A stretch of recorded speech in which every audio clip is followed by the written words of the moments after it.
Chapter 16. Now Sarai, Abram's wife, had borne him no children. She had a female Egyptian servant whose name was Hagar. And Sarai said to Abram, Behold now, the Lord has prevented me from bearing children. Go into my servant, it may be that I shall obtain children by her. And Abram listened to the voice of Sarai. So, after Abram had lived 10 years in the land of Canaan, Sarai, Abram's wife, took Hagar the Egyptian, her servant, and gave her to Abram her husband as a wife. And he went into Hagar, and she conceived. And when she saw that she had conceived, she looked with contempt on her mistress. And Sarai said to Abram, May the wrong done to me be on you. I gave my servant to your embrace, and when she saw that she had conceived, she looked on me with contempt. May the Lord judge between you and me. But Abram said to Sarai, Behold, your servant is in your power, do to her as you please. Then Sarai dealt harshly with her, and she fled from her. The angel of the Lord found her by a spring of water in the wilderness, the spring on the way to Shur. And he said, Hagar, servant of Sarai, where have you come from and where are you going? She said, I am fleeing from my mistress Sarai. The angel of the Lord said to her, Return to your mistress and submit to her. The angel of the Lord also said to her, I will surely multiply your offspring so that they cannot be numbered for multitude. And the angel of the Lord said to her, Behold, you are pregnant, and shall bear a son. You shall call his name Ishmael. Because the Lord has listened to your affliction. He shall be a wild donkey of a man. His hand against everyone, and everyone's hand against him. And he shall dwell over against all his kinsmen. So she called the name of the Lord who spoke to her, You are a God of seeing, for she said, Truly here I have seen him who looks after me. Therefore the well was called Bir-lahai-roi, it lies between Kadesh and Bered. And Hagar bore Abram a son, and Abram called the name of his son, whom Hagar bore, Ishmael. Abram was 86 years old when Hagar bore Ishmael to Abram. Chapter 17. When Abram was 99 years old, the Lord appeared to Abram and said to him, I am God Almighty, walk before me, and be blameless, that I may make my covenant between me and you, and may multiply you greatly. Then Abram fell on his face. And God said to him, Behold, my covenant is with you, and you shall be the father of a multitude of nations. No longer shall your name be called Abram, but your name shall be Abraham, for I have made you the father of a multitude of nations. I will make you exceedingly fruitful, and I will make you into nations, and kings shall come from you. And I will establish my covenant between me and you and your offspring after you throughout their generations for an everlasting covenant, to be God to you and to your offspring after you. And I will give to you and to your offspring after you the land of your sojournings, all the land of Canaan, for an everlasting possession, and I will be their God. And God said to Abraham, As for you, you shall keep my covenant, you and your offspring after you throughout their generations.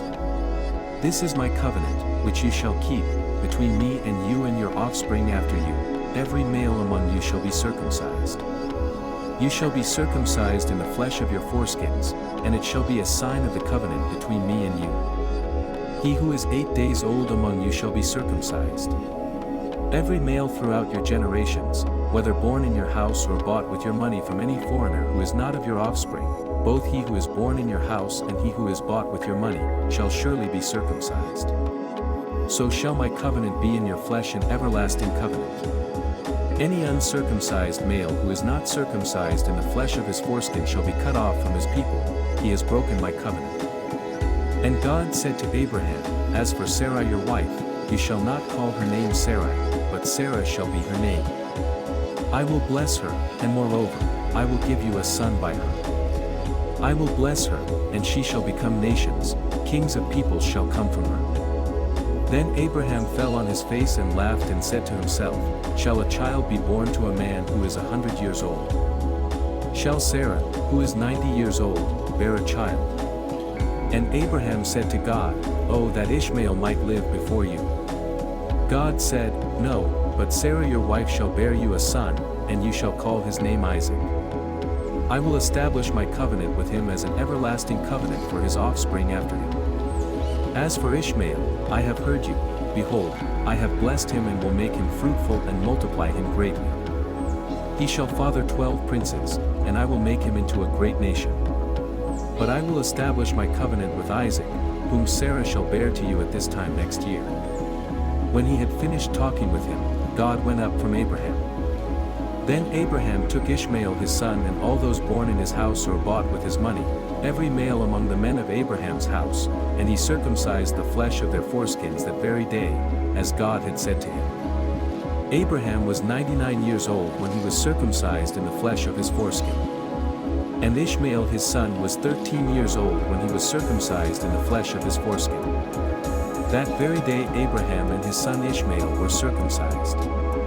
And all the men of his house, those born in the house and those bought with money from a foreigner, were circumcised with him. Chapter 18. And the Lord appeared to him by the oaks of Mamre, as he sat at the door of his tent in the heat of the day. He lifted up his eyes and looked, and behold, 3 men were standing in front of him. When he saw them, he ran from the tent door to meet them and bowed himself to the earth and said, O Lord, if I have found favor in your sight, do not pass by your servant. Let a little water be brought, and wash your feet, and rest yourselves under the tree, while I bring a morsel of bread, that you may refresh yourselves, and after that you may pass on, since you have come to your servant. So they said, Do as you have said. And Abraham went quickly into the tent to Sarah and said, Quick, 3 seahs of fine flour. Knead it, and make cakes. And Abraham ran to the herd and took a calf, tender and good, and gave it to a young man, who prepared it quickly. Then he took curds and milk and the calf that he had prepared, and set it before them. And he stood by them under the tree while they ate. They said to him, Where is Sarah your wife? And he said, She is in the tent. The Lord said, I will surely return to you about this time next year, and Sarah your wife shall have a son. And Sarah was listening at the tent door behind him. Now Abraham and Sarah were old, advanced in years. The way of women had ceased to be with Sarah. So Sarah laughed to herself, saying, After I am worn out, and my Lord is old, shall I have pleasure? The Lord said to Abraham, Why did Sarah laugh and say, Shall I indeed bear a child, now that I am old? Is anything too hard for the Lord? At the appointed time I will return to you, about this time next year, and Sarah shall have a son. But Sarah denied it, saying, I did not laugh, for she was afraid. He said, No, but you did laugh. Then the men set out from there, and they looked down toward Sodom. And Abraham went with them to set them on their way. The Lord said, Shall I hide from Abraham what I am about to do, seeing that Abraham shall surely become a great and mighty nation, and all the nations of the earth shall be blessed in him? For I have chosen him, that he may command his children and his household after him to keep the way of the Lord by doing righteousness and justice, so that the Lord may bring to Abraham what he has promised him.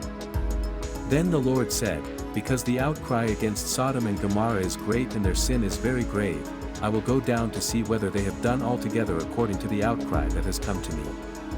And if not, I will know. So the men turned from there and went toward Sodom, but Abraham still stood before the Lord. Then Abraham drew near and said, Will you indeed sweep away the righteous with the wicked? Suppose there are 50 righteous within the city. Will you then sweep away the place and not spare it for the 50 righteous who are in it? Far be it from you to do such a thing, to put the righteous to death with the wicked, so that the righteous fare as the wicked. Far be that from you. Shall not the judge of all the earth do what is just? And the Lord said, If I find at Sodom 50 righteous in the city, I will spare the whole place for their sake. Abraham answered and said, Behold, I have undertaken to speak to the Lord, I who am but dust and ashes. Suppose 5 of the 50 righteous are lacking. Will you destroy the whole city for lack of 5? And he said, I will not destroy it if I find 45 there. Again he spoke to him and said, Suppose 40 are found there. He answered, For the sake of 40 I will not do it. Then he said, Oh, let not the Lord be angry, and I will speak. Suppose 30 are found there. He answered, I will not do it, if I find 30 there. He said, Behold, I have undertaken to speak to the Lord. Suppose 20 are found there. He answered, For the sake of 20 I will not destroy it. Then he said, Oh, let not the Lord be angry, and I will speak again but this once. Suppose 10 are found there. He answered, For the sake of 10 I will not destroy it. And the Lord went his way, when he had finished speaking to Abraham, and Abraham returned to his place.